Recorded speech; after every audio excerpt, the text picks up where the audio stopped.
Om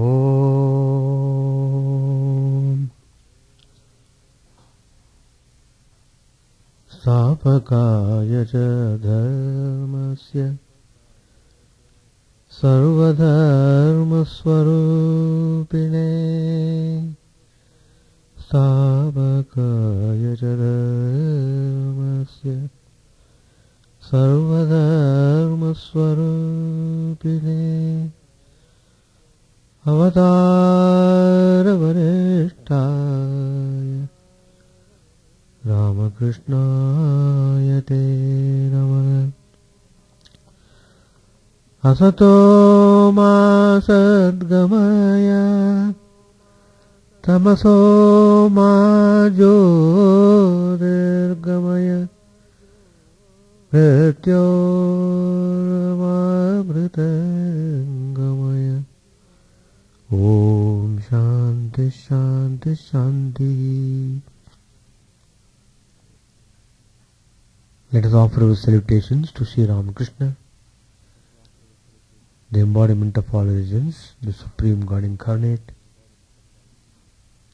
who came to establish religion universal. Let us pray to Him to lead us from the unreal to the real, to lead us from the darkness of ignorance to the light of knowledge, to lead us from death to immortality. Today's topic I am speaking, fate and free will. Things happen in our life where we feel utter helplessness. We can't do anything. Such a state is called fate.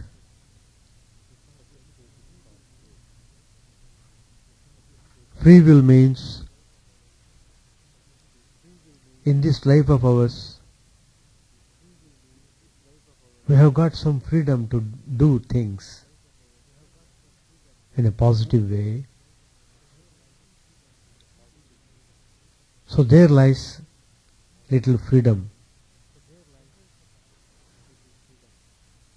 Results of actions done in this life are partly experienced here and partly in the next as fate. Worldly people, they are immersed in egoism. But when they are oppressed by misery, grief, sickness, poverty and failure, when every effort, every undertaking, all care and cleverness fail, they think of fate and say it cannot be avoided.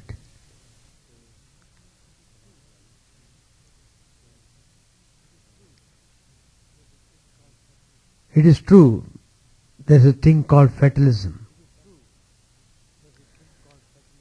But we can't accept that fate is irremovable. We do not believe that good and bad, virtue and vice, happiness and misery, all pairs of opposites stored in the chamber of fate are irremovable. None but the Supreme Self is immutable, indivisible, incombustible and indestructible in this universe. Wherever there is disease, there is remedy. Light follows darkness. Repression is shadowed by relief. Virtue succeeds vice. This is the eternal law of nature. If one uniform law prevails in all matters, why then should fate be an exception? If there be no way to lessen the burden of miseries, why then do people acquire piety? What is the necessity of doing good to others, making charity, practicing austerity, studying scriptures, going on pilgrimage and offering prayers? What is the need of divine incarnations if there be no escape from what is fated? What is then the significance of the little? What is happening? What is then the significance of the title of Christ as the Savior, of Muhammad as the Prophet, of Sri Ramakrishna as the obliterator of fate?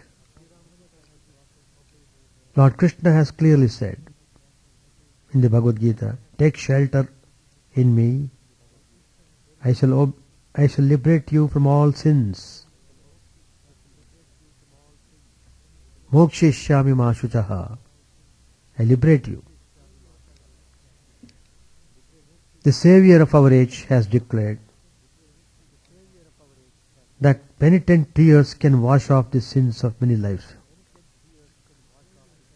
Swami Vivekananda has given the name of Kapala Mochana, Redeemer of fate, to the avatars.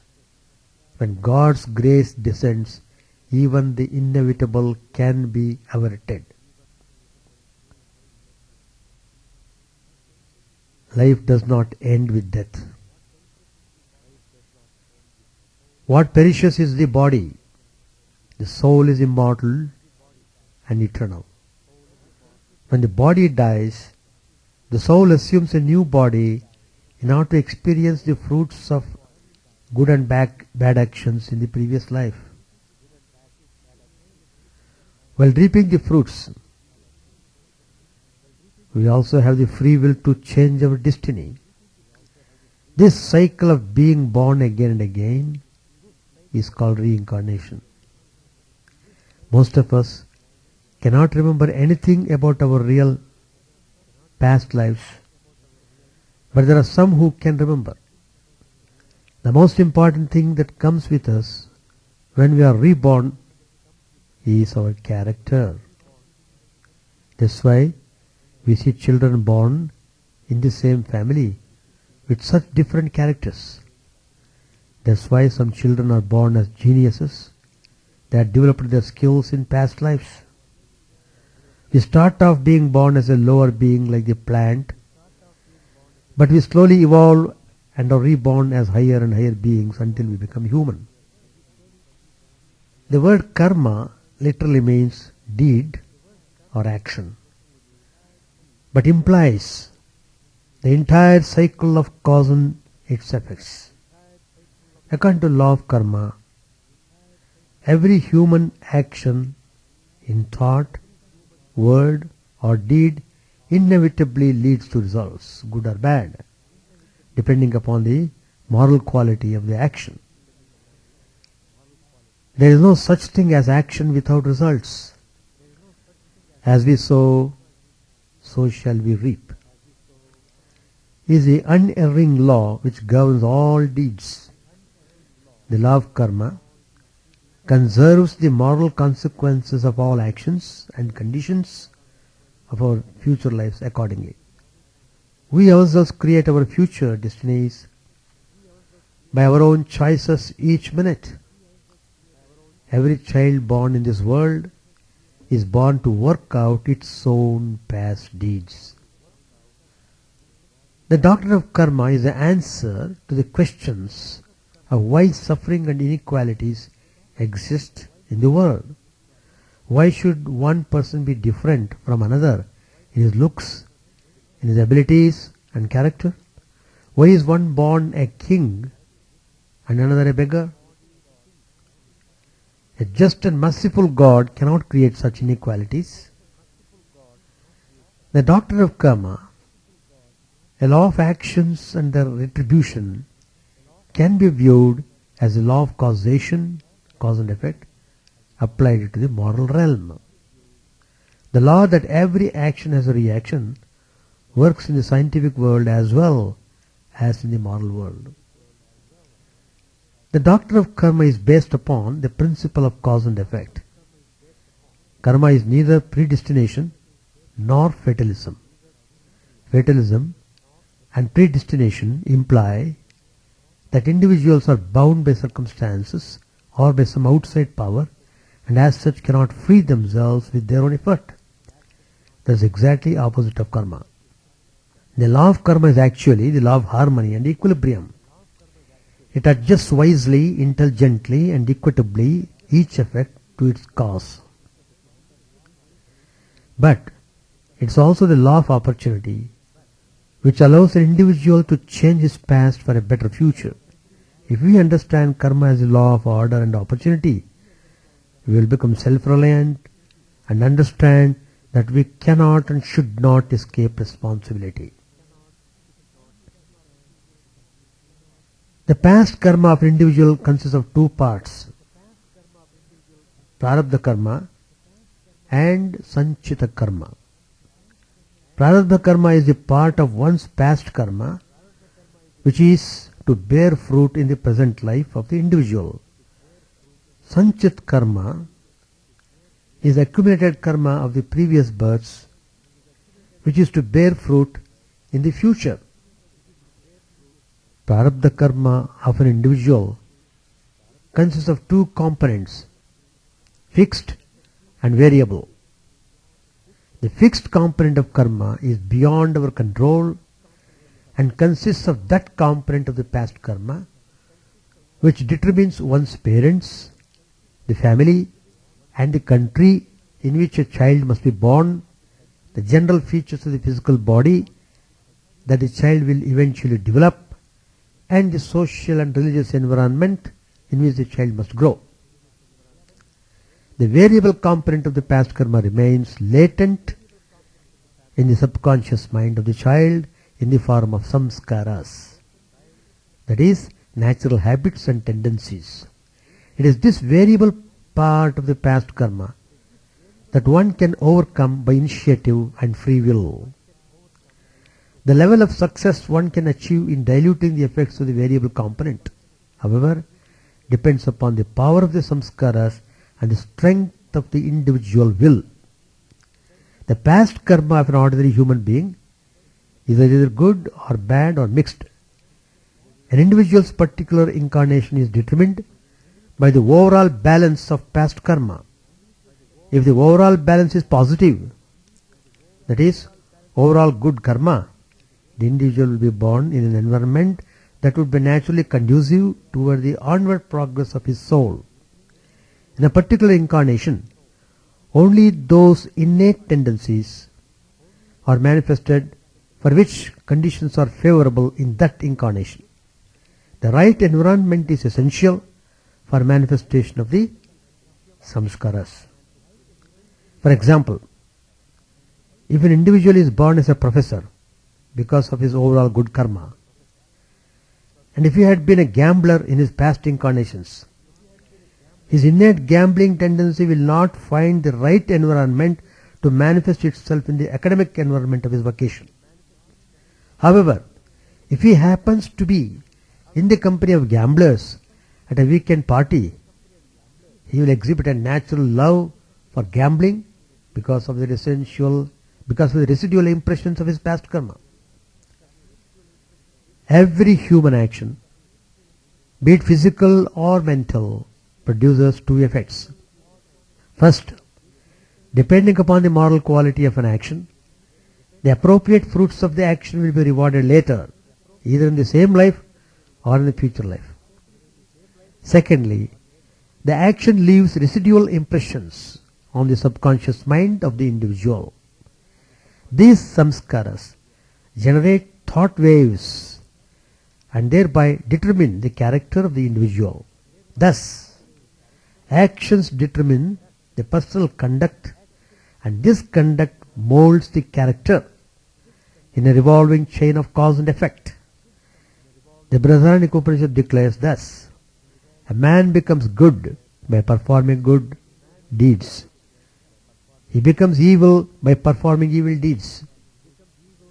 This is the declaration by the Upanishad. About free will.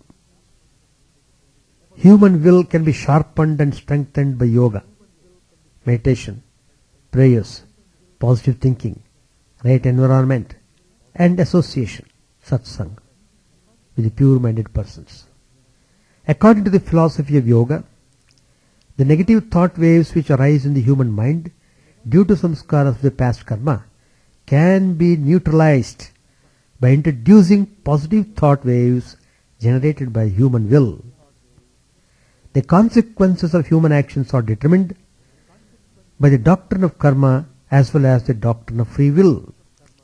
The negative samskaras of the past karma can be overcome by the human will. According to Hindu tradition, what separates a saint and a sinner is only a time. With right knowledge and effort, a sinner of today can be a saint of tomorrow.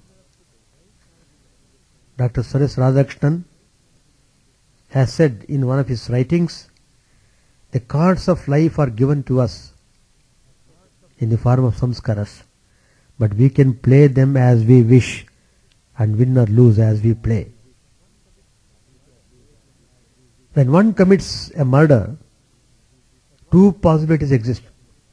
Either the person is creating a brand new karma by misusing his free will, or his action is motivated by the negative samskaras of his past actions. In either case, he is totally responsible for his actions. He could have been helped if his free will had been strengthened by yoga, meditation, prayers, positive thinking, and right environment. This responsibility squarely falls on the society in general and parents and teachers in particular. The best time, perhaps the only time, to implant good samskaras in a person is when the person is still young and his negative samskaras are not yet ready to bear their bitter fruit. So it's very important how we focus our attention on creating good habits in children. Exposing children to good environment, good association. The children in modern societies are constantly subjected to negative samskaras of violence perpetuated by television, family conflicts, and lack of appropriate training of parents to properly raise their children. In fact, recently I read in the news that that Iraq former President Saddam was executed. Somehow a child of 14 years old saw that in the video and he committed himself by hanging. See how that it is true. How the negative samskaras instigate a person to commit bad things. Unfortunately, in modern societies, more attention is given to development of the body than the mind. People are never giving attention to take care of the mind. Their whole attention is how my body looks, how should I dress, how should I walk in the street, how should I draw attention from the people, how should I become fame, etc. The education institutions generally teach skills that enable one to make a decent living, to maintain one's physical body. But no skills are generally taught to nourish one's mind. Just as soap and shampoo clean the physical body, yoga and meditation clean the mind by removing mental impurities such as fear, anger, lust, greed, jealousy, and conceit. Yoga and meditation also strengthen the mind by increasing the willpower. A strong mind is a virtuous mind, and without virtue there can be no happiness in this world. One may gain political and social independence. But if he is a slave to his passions and desires, he cannot feel the pure joy of freedom, says Swami Vivekananda in one of his talks. When we indulge in wrong deeds knowingly or unknowingly, we will have to reap the fruits of our action. However, severity of the fruits of action can be reduced by the grace of God when we sincerely repent for our wrong deeds. This is known as Paschattapa. But that repentance should be genuine. You must be sincere in your repentance. Then you will feel the miracle of grace. A disciple once asked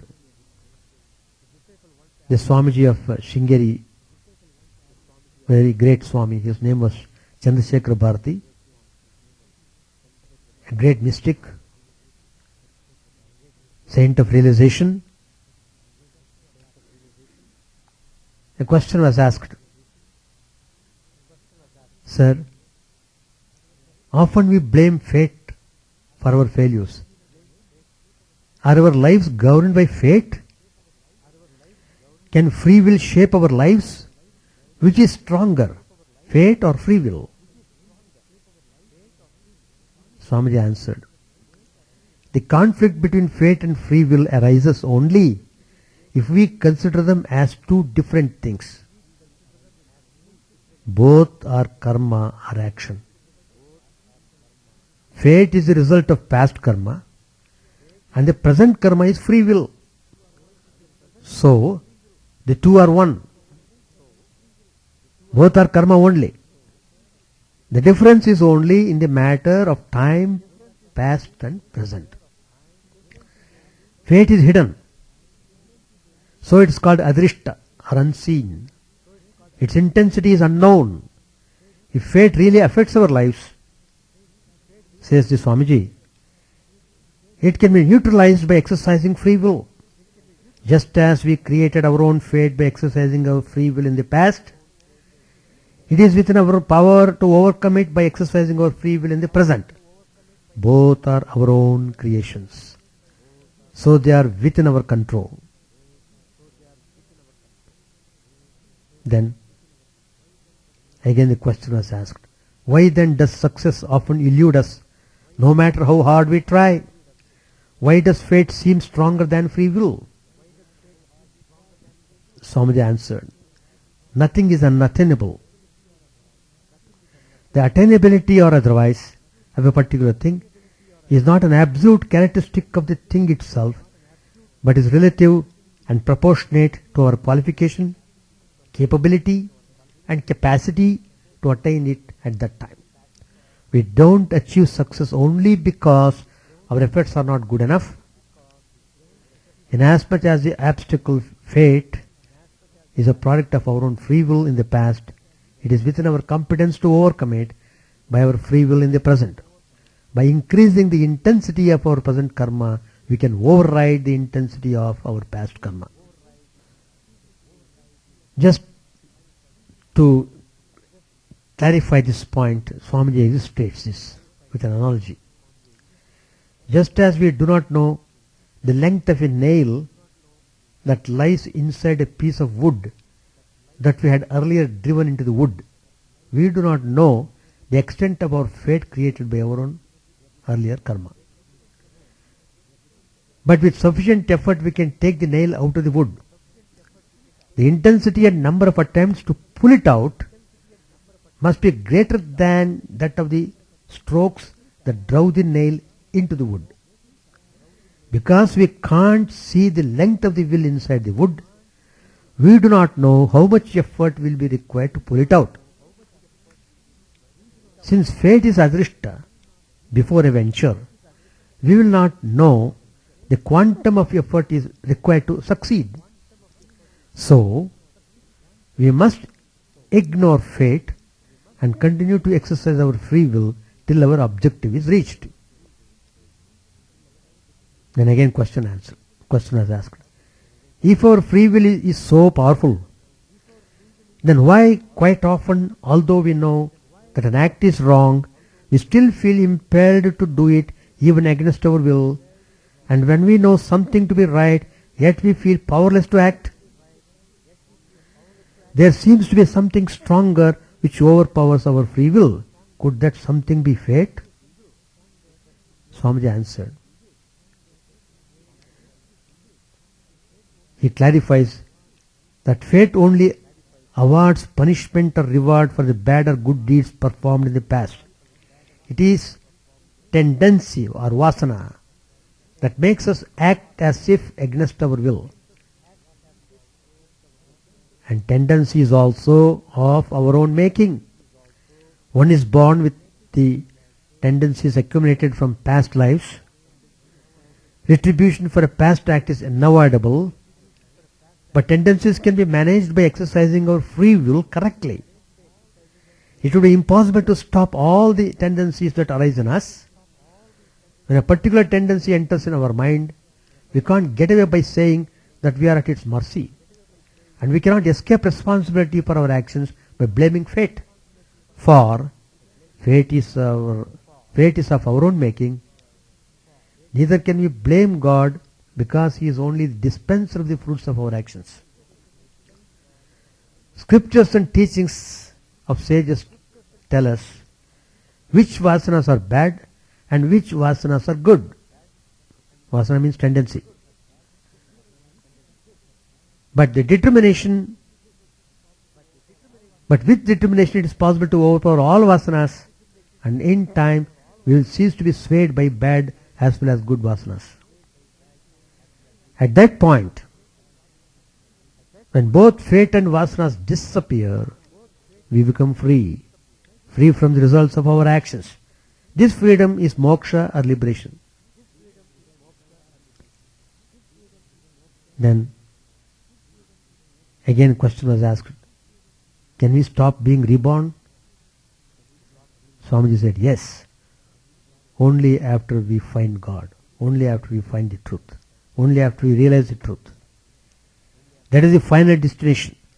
We have to reach God to stop this cycle of rebirth. That is what we call as moksha.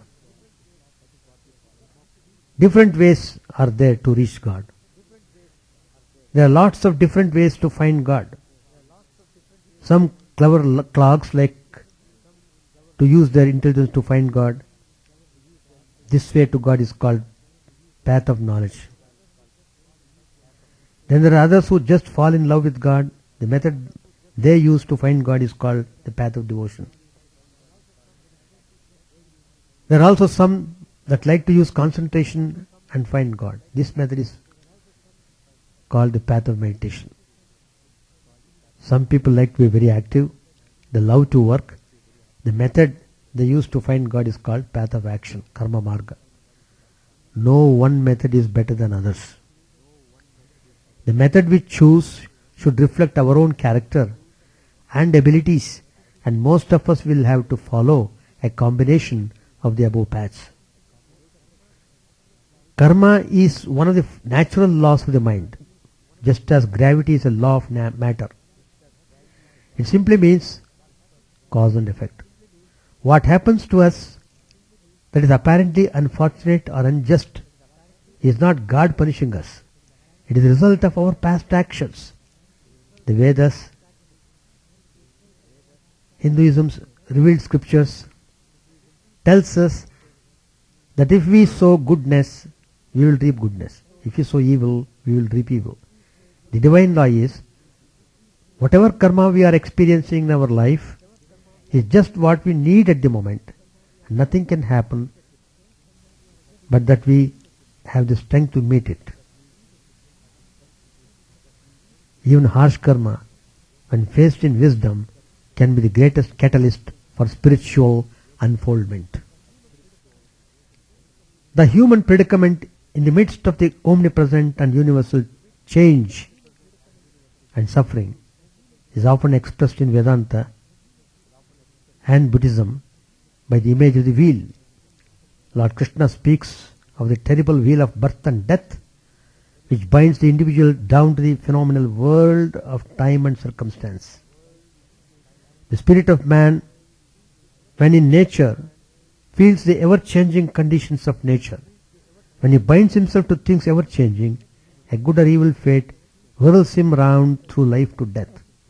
Even Gautam Buddha alludes to the wheel of existence, which he calls samsara.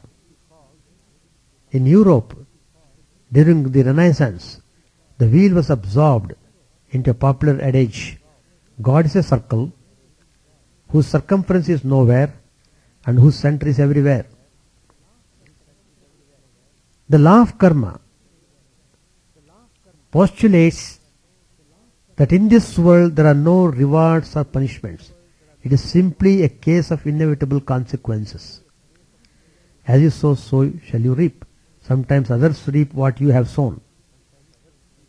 There is interlinking and interconnection all round and at every level, in time and in space. No one lives or can possibly live in isolation. The past is linked to the future, the world to the next, men to their fellow men, thoughts to actions, actions to reactions, the living spirits to the departed ones. The law of karma governs all. That's the cosmic law. So, the cards in the game of life are given to us. We do not select them. They are traced to our past karma, but we can call as we please, lead what suit we will. And as we play, we gain or lose, and there is freedom. We must also be very careful about our thoughts, because thoughts create, and thoughts also make karmas, good, bad and mixed. According to Hinduism, the body alone dies. When a person dies, the soul never dies. But the path which the soul takes is decided upon by the past actions or karmas.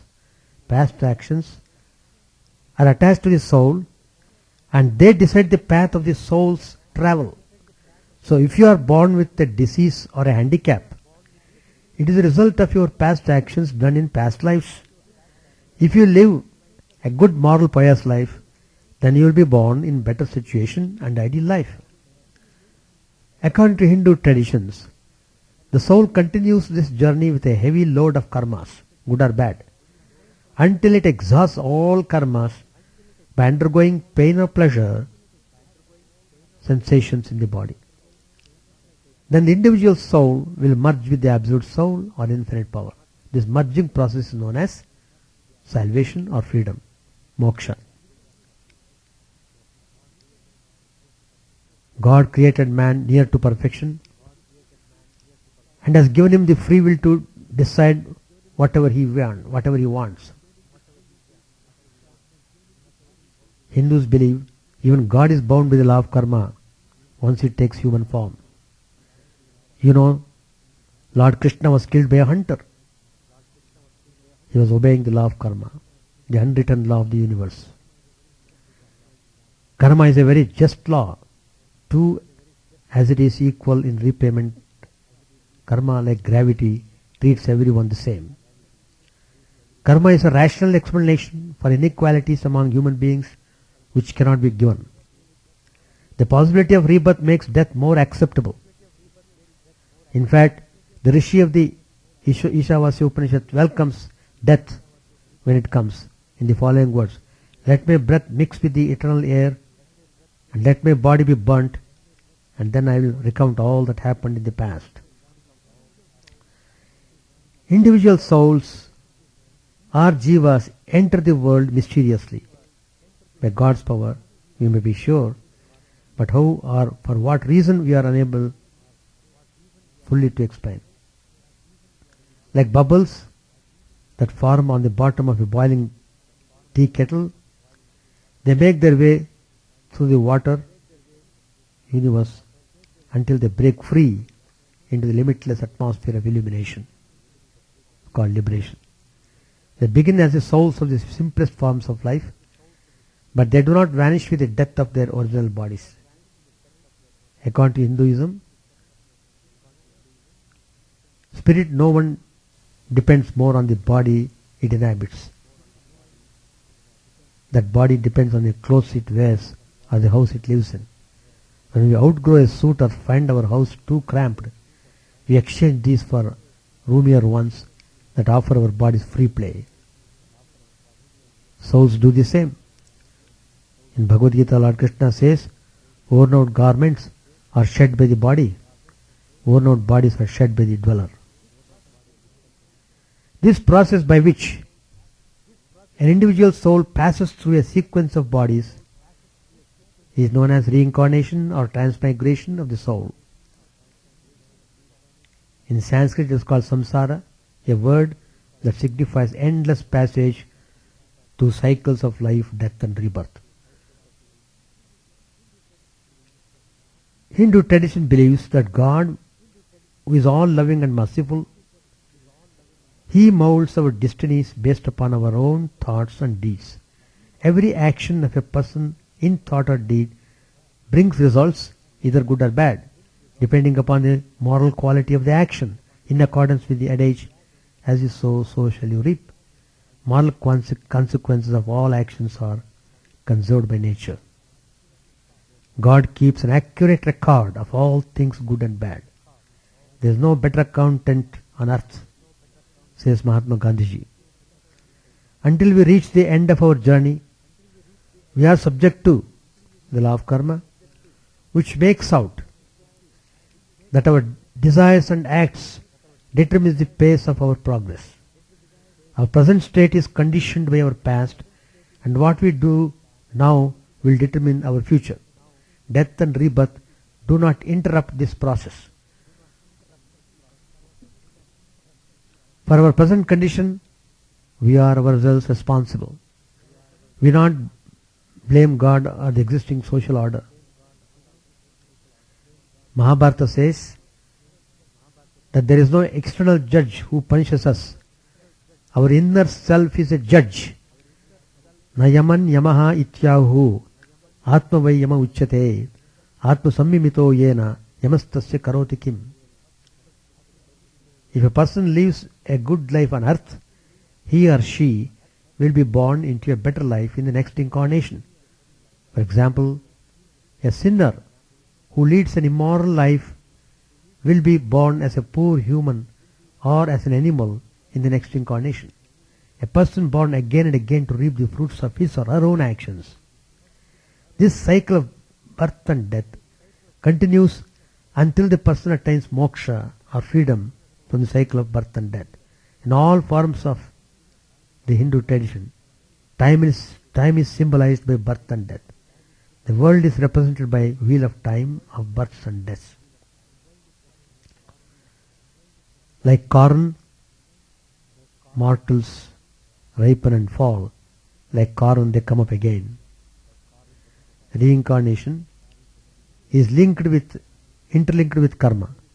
Successive lives afford the requisite scope in which the law of karma operates. It is a natural way the soul evolves from immaturity to spiritual illumination. When all the lessons are worked out and all the lessons of life are learnt, one attains enlightenment and moksha. This means you will exist but will no longer be pulled back to be born in a physical body. Reincarnation is called samsara in the Vedas and means being bound to this cycle of repeated births and deaths. The materially conditioned soul transmigrates through different bodies according to his desires and past activities. Lord Krishna said to Arjuna in the Gita, Bahuni me vyatitani janmani tavacha Arjuna, tanyam veda sarvani natvam veta parantapa. Both you and I have passed through many births, Arjun, but you know them not, I know them all. Nonetheless, one is not condemned to stay in this cycle of repeated birth and death forever. There is a way out. In the human form, one can attain the knowledge of spiritual realization and attain release from samsara. This is why every religious process in the world encourages people not to hanker after sensual pleasures which bind them to this world, but to look forward what is spiritual and gives eternal freedom from samsara. I hold when a person dies, his soul returns again to earth, arrayed in some new flesh disguise. Another mother gives him birth. With sturdier limbs and brighter brain, the old soul takes road again. The development of the soul is a continuous progress, though it is broken into stages by the baptism of death. The truth of fate is that it has no independent existence apart from free will. Free will or Sankalpa Shakti is the only single force or power that we have in our arsenal to change any situation. Fate is the inevitable fruits of action which we had performed earlier, wielding this very free will. Every action, without any exception, gets some results. Actions done earlier are like an arrow which has left the bow. Now the course of that arrow cannot be changed, and that alone is fate, which really speaking is not an independent power, but is part of our free will and its dynamics. Fortunately or unfortunately, there is a time lag between action and its result, and this varies. Some results are immutable, some results are immediate, and some come after a long time. This fact alone appears to have created the demon of fate. If there is no time lag, then no one would have imagined the existence of fate. The truth is that we are the creators of our fate, and the one who has created this presumed power of fate alone is standing right here to face the situation. Common sense demands that we face all situations with this understanding that we alone are the makers of every situation, and therefore we definitely have power to change the course of our life with necessary wisdom, patience, and hard, intelligent work. Now there are some very impressive episodes which we find in our sacred scriptures. There was a great king Parikshit, the son of Veera Abhimanyu,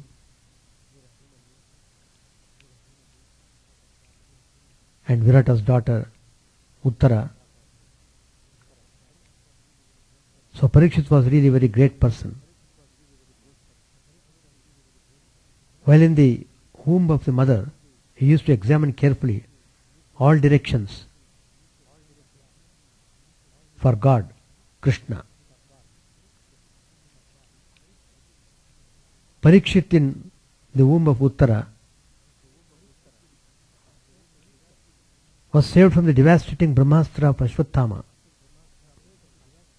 That's a great story which you please read in the Mahabharata. Parikshit was such a great favorite of God to the extent that God suppressed the unstoppable Brahmastra because he was a great bhakta and never deviated from the path of dharma. After Lord Krishna left to Vaikuntha, then the Kali enters into this earth. The Dwapar Yuga, that's the period when Lord Krishna was born. When Lord Krishna departed from this earth, the Kali Yuga started. Due to the entrance of Kali, all kinds of adharma karyas were encouraged. So, but Parikshit was a great king and a great devotee. So he wanted to punish this Kali, but Kali begged Parikshit not to kill him, saying, following the Kala Dharma, since it is the start of Kali Kalam, he must be allowed to come and should not be killed. Parikshit, to obey the Kala Dharma, allows him some specific places to stay in. Though Parikshit was so great, due to the effect of Kala Mahima and due to the effect of Kali, unfortunately, the great Parikshit, he did a mistake, for which the punishment was death. See, nobody is spared from actions. What happened? What was the mistake he did? Once he was going for hunting to the forest. After hunting much, he felt terribly exhausted and he wanted to have some recreation and some eating some food and some rest. So he was searching for an ashrama. Then he came to a hermitage where there was a great Samika Maharshi. When this Parikshit came there, this Samika Maharshi was in deep meditation. He did not know anything happening outside. But the Parikshit was totally exhausted. He wanted immediately to be attended upon. So he thought somebody. In the meantime, Shringi, the son of Samika, he had gone to the forest to collect woods. So this Parikshit became very angry, annoyed. So what he did was, he put a dead snake around the neck of Samika to insult him and leaves the place. The Samika Maharshi did not know what had happened because he was in deep samadhi.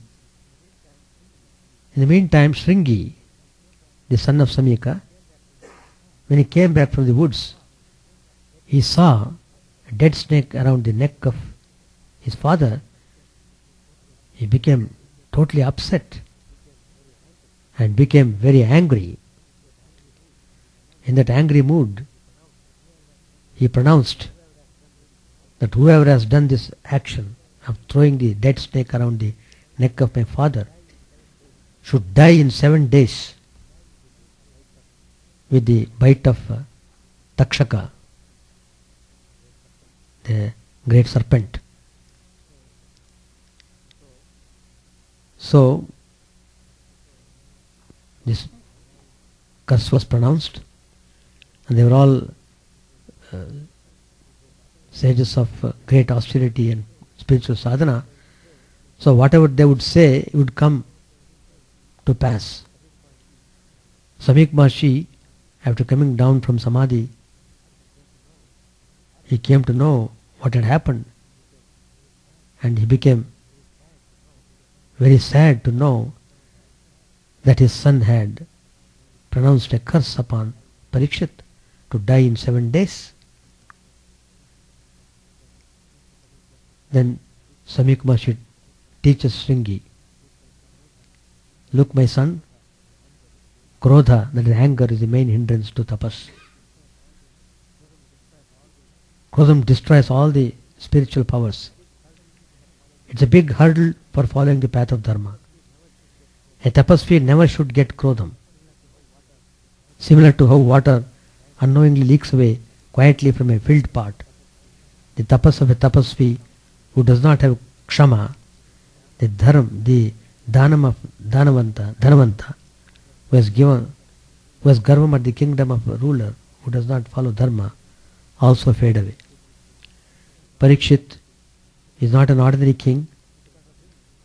It is because of him that Dharma Devata is still active in the kingdom. It is because of Parikshit Kali has been restricted. Why did he give such a big irrevocable curse for a small mistake Parikshit committed. One must always think twice before he acts and never come into clutches of anger. One's anger is the greatest enemy. A person loses his dharma adharma jnanam, does not think and causes harm to others and himself because of anger. On receiving scolding or beatings or whatever harm, a Param Bhakta will experience it with Shantam and will not take Pratikaram. Parikshit Maharaj will not give you a Pratishapa. Samika, knowing that now nothing can be done, sends his Shishya Gauramukha to at least inform Parikshit about Sringi's curse. Parikshit comes to know about Sringi's Shapam.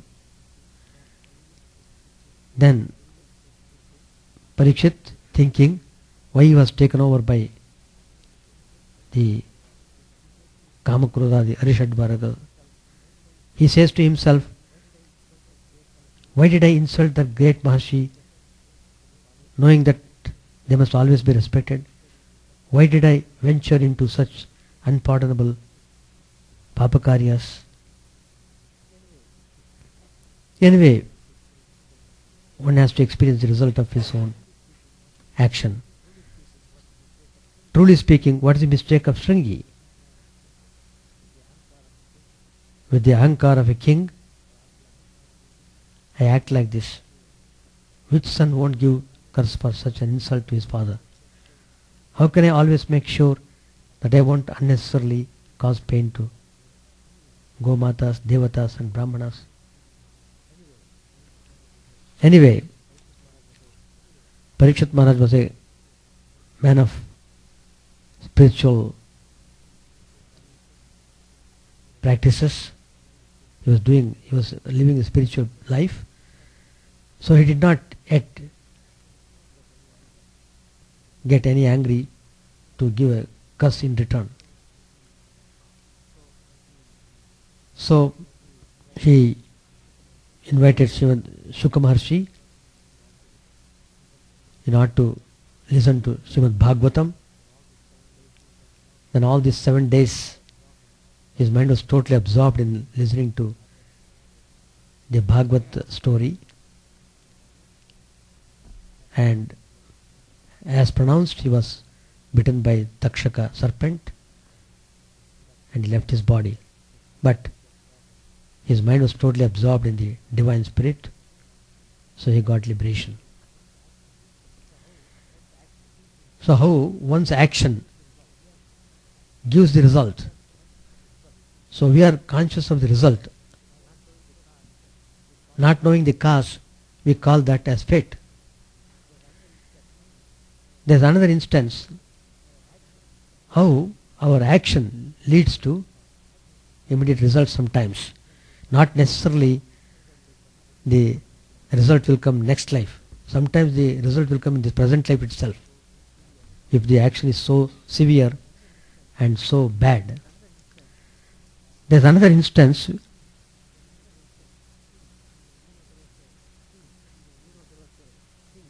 There was a king by the name Poundarika. He was the king of Karusha. He always used to try to imitate Sri Krishna. He used to dress like Krishna. He used to wear pitambaram like Krishna. He carried Venu and peacock's feather on the crown. He also got imitations of Sudarshan Chakra, Panchajanya Shanka, Kaumadiki, Gada, Padma, all the insignia. He also put a mark on his Vakshasthalam and said it is Kaustubham. So he tried to imitate Krishna. Though he was doing all this, Sri Krishna never got angry. He thought maybe at least by imitating him, his outward experience, his outward appearance, his internal behavior will change. Krishna thought like that.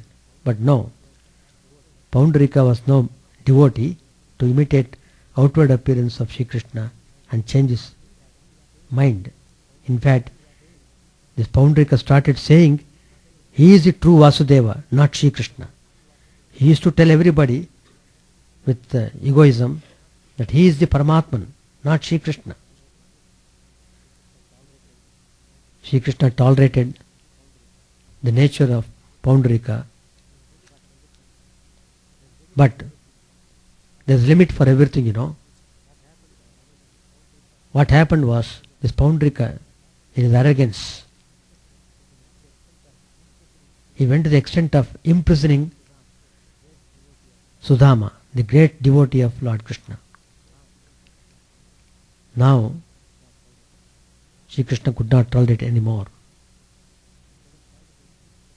He can tolerate anything but not his bhaktas being tortured. He immediately reached Paundarika and he killed him, saved Sudama. So we find how sometimes our actions bear immediate results. Swami Vivekananda has said in his Karma Yoga lecture, no one can get anything unless he earns it. This is an eternal law. We may sometimes think it is not so, but in the long run we become convinced of it. A man may struggle all his life for riches. He may cheat thousands, but he finds at least that he did not deserve to become rich, and his life becomes a trouble and a nuisance to him. We may go on accumulating things for our physical enjoyment, but only what we earn is really ours. A fool may buy all the books in the world, and they will be in his library, but he will be able to read only those that he deserves to. And this deserving is produced by karma. Our karma determines what we deserve and what we can assimilate. We are responsible for what we are, and whatever we wish ourselves to be, we have the power to make ourselves. If what we are now has been the result of our own past actions, it certainly follows that whatever we wish to be in future can be produced by our present actions, so we have to know how to act. It is God alone who does everything. Sri Ramakrishna says in the Gospel about this intricate theory of karma. Sri Ramakrishna says, it is God alone who does everything. You may say that in that case, man may commit sin. But that is not true. If a man is firmly convinced that God alone is the doer and that he himself is nothing, then he will never make a false step. About free will, Sri Ramakrishna says, it is God alone who has planted in man's mind what the Englishman calls free will. People who have not realized God would become engaged in more and more sinful actions if God had not planted in them the notion of free will. Sin would have increased if God had not made the sinner feel that he alone was responsible for his sin. Those who have realized God are aware that free will is a mere appearance. In reality, man is the machine and God is operator. Man is the carriage and God is driver.